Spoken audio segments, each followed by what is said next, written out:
In this video, I'm going to critique the reading list of one of my least favorite public figures, Jordan Peterson. This should be a good one. First, I love that there's a trigger warning here. These are some of the most terrifying books I have encountered. Okay, first one, Brave New World, Aldous Huxley. Great book, a classic.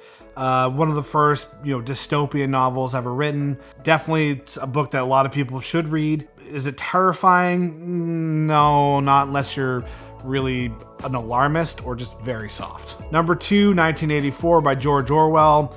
Basically just take everything I said about Brave New World and you can apply that to 1984. The Road to Wigan Pier. I have not read this. However, I have heard Jordan Peterson say this was proof that Orwell was not left-leaning in his politics, which I don't think is true. Crime and Punishment by Dostoevsky. I've heard Peterson reference this book a billion times in various spaces online and debates and whatnot. Considered a high piece of art and literature.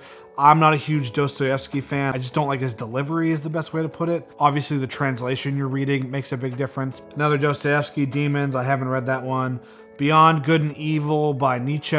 Yeah, I mean, great book if you're into philosophy. I don't know what's terrifying about it, but whatever. Ordinary Men by Christopher Browning. This book is actually fantastic. It's about how during World War II, the Nazis were able to basically just take regular Polish police officers and turn them into like an efficient killing machine.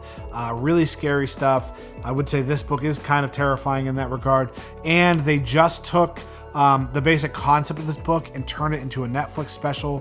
Christopher Browning himself is on the special, so it's definitely worth watching if you are interested in that kind of thing. The Painted Bird by Jerzy Kosinski. I think I've done a video about this before. One of the worst books I've ever read. Highly controversial book. There's controversy about whether it's true or not, or the whole thing was fabricated.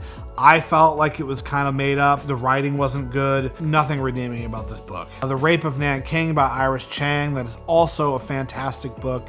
That one permanently lives on my bookshelf. That is about kind of a somewhat unknown event during World War II where Japan invaded China and there was its own kind of mini ethnic cleansing or Holocaust, if you will. Obviously kind of overshadowed, particularly in Western world history because of everything else that was going on. That's a must read for me. The Gulag Archipelago by Alexander Solzhenitsyn.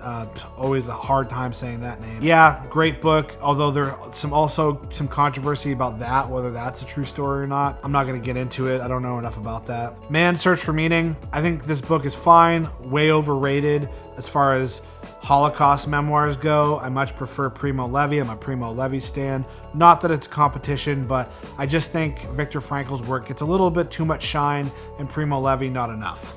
Modern Man in Search of a Soul by Carl Jung. I hate Jung. I hate his philosophies. I think they're stupid. I think Jung was a Nazi. Yeah, not a fan. And then, you gotta have quite the audacity to put your own book on your reading list. Overall, I'd say Jordan Peterson actually has great taste in books, but it really highlights the fact that the lens that you're reading books from can really impact what you get out of them. I know for a fact that he and I have read many of the same books and really thought they were about different things and learned different lessons from them. So congratulations, Jordan. One of the few things I actually agree with you on is your taste in books. The rest of your ideas, well, yeah, we'll save that for another video.